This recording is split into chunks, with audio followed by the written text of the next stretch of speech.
If you follow Bryce Miller on Instagram or TikTok, you've seen that he's been showing off a pitch that he's been working on this offseason. It looks like, as a lot of the Mariners pitchers last offseason did, that he's working on learning a splitter. Now, why would it make sense for Bryce to work on a split or a split finger fastball? Well, as we knew heading into his MLB debut last year, the pitch that he had dialed in was that four-seam fastball. With the spin rate, spin efficiency, and the fact that he throws it 95 to 100 miles an hour, he leaned on this pitch all year. He threw the four-seam fastball 58.5% of the time in his debut season. And like the Mariners pitching coach Pete Woodward stated, he came into the season essentially with one pitch, and he left with about 14. Bryce Miller, one of the most developed guys this season. I mean, that dude came in with one pitch and he left with like 14. Similar to Logan, similar to most guys coming up from the minor leagues, like they have a weapon and you're just trying to build everything around that. He's got the big fastball and the secondary stuff. We spent all season, tweaking and adjusting and evolving and experimenting and unleashing. Now, yes, he did have other pitches that he threw, but at the time of his debut, his one big league pitch was that fastball. MLB relievers can get away with having 1 to 2 plus pitches, maybe a third pitch if they want to, because they're only going to see the batter one time in that game. A starting pitcher needs to have 4 to 5 weapons in their arsenal, really as many pitches as they can have in their tool belt that they can command, because you're going to be seeing that lineup multiple times over. Now, if all you have is a fastball and you're throwing it 60% of the time, the next time that lineup turns over, they're going to be sitting on that heater, and there's a higher chance that they'll have success at hitting that fastball. Last year, looking at his pitch usage, Bryce Miller used that four-seam fastball 58.5% of the time. He threw the slider 19% of the time. He came up with a sweeper that he threw 8.5% of the time.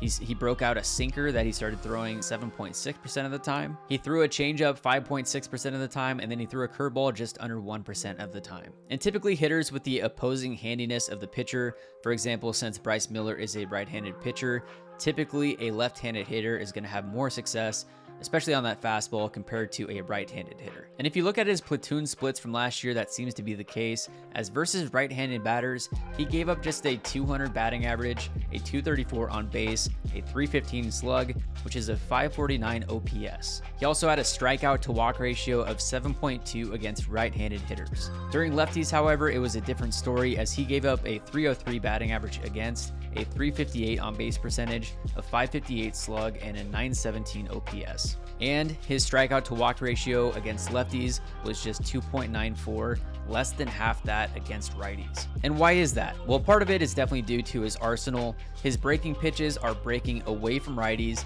and into lefties. He throws that slider 19% of the time, the sweeper 8.5, and he doesn't have a pitch mastered yet that's breaking away from a lefty. He did end up throwing the changeup 5.6% of the time last year, but as he described in his preseason interview with me, he wasn't really able to command the changeup like he needs to. Yeah, I go circle. It's a two-seam change, but changeup's been something I've always struggled with. I mean, movement on it's always been good. It's just been getting it over the plate.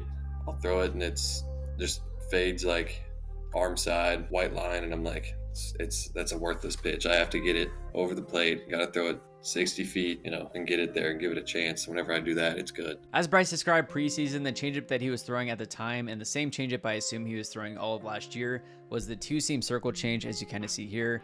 You got your fingers on the two seams, you got the circle change there, and then as you're releasing the ball, you're pronating, meaning that you're twisting your wrist inward at release, which gives the ball the downward and away action, or the downward and arm side break. And while this pitch works very well for certain guys like Devin Williams, or for example, the relief pitcher that the Mariners just got in Jackson Kowar, for other guys with that pronation of the wrist, it can be very hard to command. Now with this split finger fastball, it allows the pitcher to be able to essentially throw the pitch like a fastball and get that same type of break or motion as the circle change with the downward and arm side break.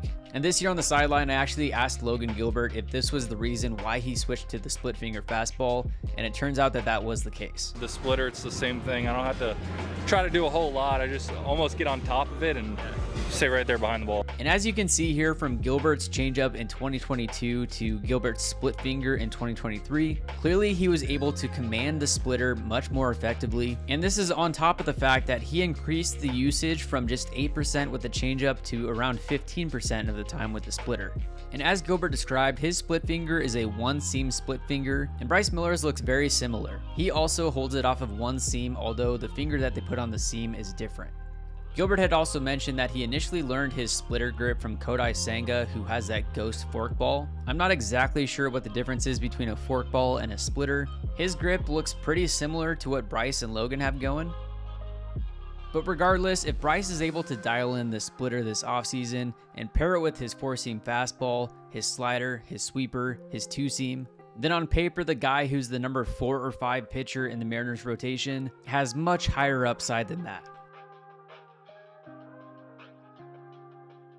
The good pitchers in this game continue to evolve. Bryce Miller evolved a ton this year, and the trust that he and Brian put into Trent and Vody and I, trying any suggestions that we have, sticking to what is simple and keeps them successful every 5 days, while also tinkering and experimenting with some things is not easy. You got a ton of distractions, you got a ton of pressures, you got a ton of people watching you, talking about you for the first time in your life, and there's 50,000 people watching you every night, and then millions on TV, and you're trying to learn a new pitch in between every start. It's not easy. Thank you for watching, and if you haven't already seen my podcast with Mariners pitching coach Pete Woodworth, I'll link that on the right side of the screen. And we'll see you next time.